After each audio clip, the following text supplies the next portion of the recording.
पांडुरंग हरी वासुदेव हरी. माऊली ही गोष्ट आहे एका माणिक नावाच्या मुलाची. त्याचं पूर्ण नाव माणिक बंडोजी इंगळे. तर हा माणिक जन्माला आला ते पांडुरंगाचे भक्त असलेल्या बंडोजींच्या घरात. त्यांचं कुलदैवत पंढरपूरचा विठोबा असल्याने त्यांच्या घरात विठ्ठल भक्ती, ज्ञानेश्वर तुकाराम भक्ती देखील रुजली होती.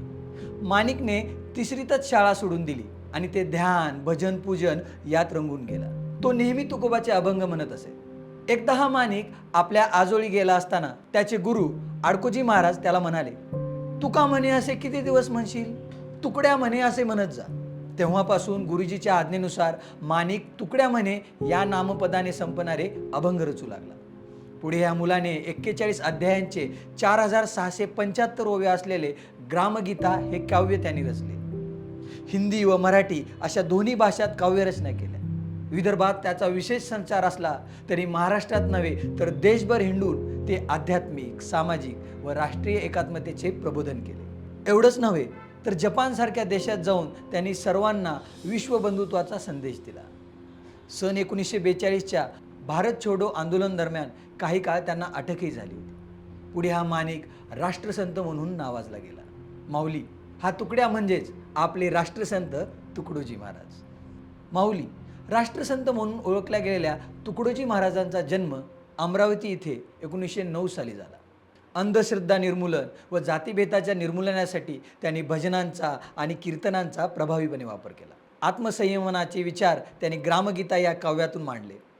त्यांनी मराठी व हिंदी भाषांमध्ये काव्यरचना केली. तुकडोजी महाराजांनी इसवी सन 1935 मध्ये मोझरी येथे गुरुकुंज आश्रमाची स्थापना केली. खंजिरी भजन हा प्रकार त्यांच्या प्रबोधनाचे वैशिष्ट्य होते. भारत हा खेड्यांचा देश आहे हे लक्षात घेऊन ग्रामविकास झाला की राष्ट्राचा विकास होईल अशी तुकडोजी महाराजांची श्रद्धा व विचारसरणी होती. समाजातल्या सर्व घटकातील लोकांचा उद्धार कसा होईल, विकास कसा होईल याविषयी त्यांनी चिंता व्यक्त केली. खेडेगाव स्वयंपूर्ण कसे होईल याविषयीची जी उपाययोजना तुकडोजी महाराजांनी सुचवली होती ती अतिशय परिणामकारक ठरली.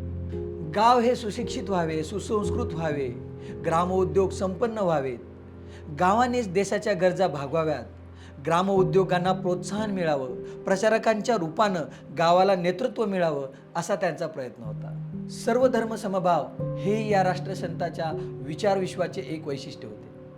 त्यासाठी तुकडोजी महाराजांनी सामुदायिक सर्वधर्मीय प्रार्थनेचा आग्रहपूर्वक पुरस्कार केला. अनावश्यक कर्मकांडांचा त्यांनी फाटा दिला होता. आयुष्याच्या शेवटापर्यंत त्यांनी आपल्या प्रभावी खंजिरी भजनाच्या माध्यमातून त्यांनी अभिप्रेत असलेल्या विचारसरणीचा प्रचार केला. आध्यात्मिक, सामाजिक, राष्ट्रीय प्रबोधन केले. स्वातंत्र्याच्या चळवळीत भाग घेतला म्हणून त्यांना कारावासही भोगावा लागला. महिलांची उन्नती हाही तुकडोजी महाराजांच्या विचारविश्वाचा एक लक्षणीय पैलू होता. कुटुंब व्यवस्था, समाज व्यवस्था, राष्ट्रव्यवस्था ही स्त्रीवर कशी अवलंबून असते हे त्यांनी आपल्या कीर्तनाद्वारे समाजाला पटवून दिले. त्यामुळे स्त्रीला अज्ञानात व दामून ठेवणे कसे अन्यायकारक आहे हे त्यांनी अत्यंत प्रभावीपणे पटवून दिले. देशातले तरुण हे राष्ट्राचे भावी आधारस्तंभ, ते बलोपासक असावेत म्हणजेच ते समाजाचे व राष्ट्राचे संरक्षण करू शकते. ते नीतिमान व सुसंस्कृत कसे होतील याविषयी उपदेशपर व मार्गदर्शनपर लेखन तुकडोजी महाराजांनी केले.